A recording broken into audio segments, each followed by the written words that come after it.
Hi, Sharon Downey here with another 2-minute tip on modern etiquette. This week it's about power, politics, and politeness. As I stated in my last video, politics on the internet is, well, it's an up-and-coming and rising phenomenon. With the demise of mainstream media and contentious issues around politics, the climate change, the wars, etc., people are more involved, concerned, scared, angry than they've ever been. It's a very tough time. And with the internet being available to just about everybody, this gives just about everybody a voice out into the world. And trouble is, we're not bringing our politeness along with us. There will always be differing opinions about politics, religion, or anything. What's important is to respect those differing opinions while not subjugating your own.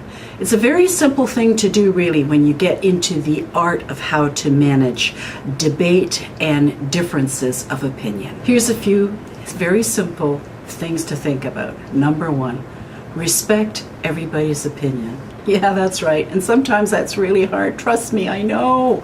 It's very hard to respect other people's opinions. But when you can have healthy, respectful debate, all parties involved can get to the core of what the issues really are. And along the way, we discover a number of things about our opponents.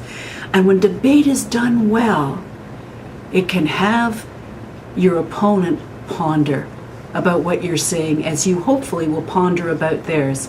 May come to a new conclusion, a revised point of view, or you may say, no, my point of view still serves, that still works, and that's what I believe in. So be it. But you'll never get there if we don't or aren't respectful to each other en route. One of the things that often happens is that people tend to exaggerate a statement that has been made, or exaggerate their conclusion of an issue or an instance, or for somebody else's agenda. Never, ever exaggerate anything.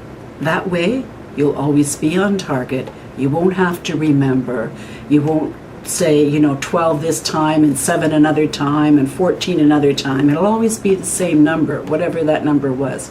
Exaggeration, stop it. Do not do it in any way, shape, or form. It is a habit, and once you develop that habit, like anything else, you'll be on target always. Listen or read actively with an open mind.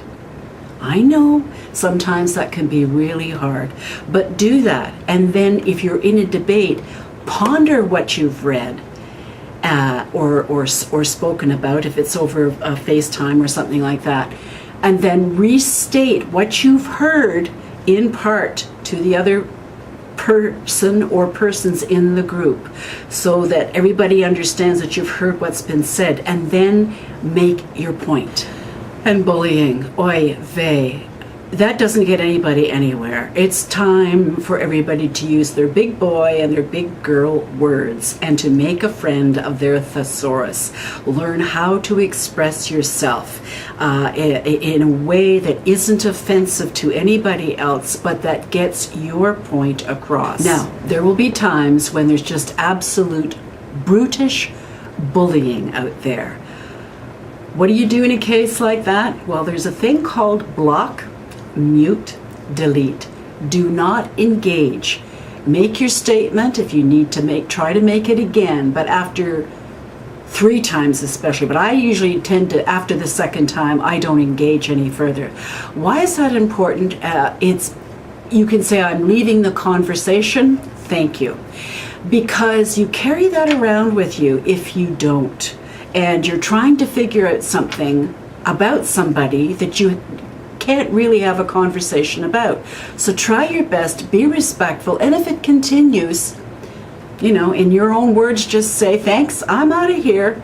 have a nice day, or whatever it is for you. But don't engage in it. By the same token, don't be afraid to stand up or speak up for what you need to. Oftentimes those of us who do speak to the truth about things, there's a tendency to be bullied. Well, there's a way to handle it. So that's it, my friends. Not too much, just pretty simple, basic rules. And when we do follow them, they do make a difference. So remember that politeness is power in politics. Have fun. Think about these things. Try to put some of them in practice. And we'll see you next time.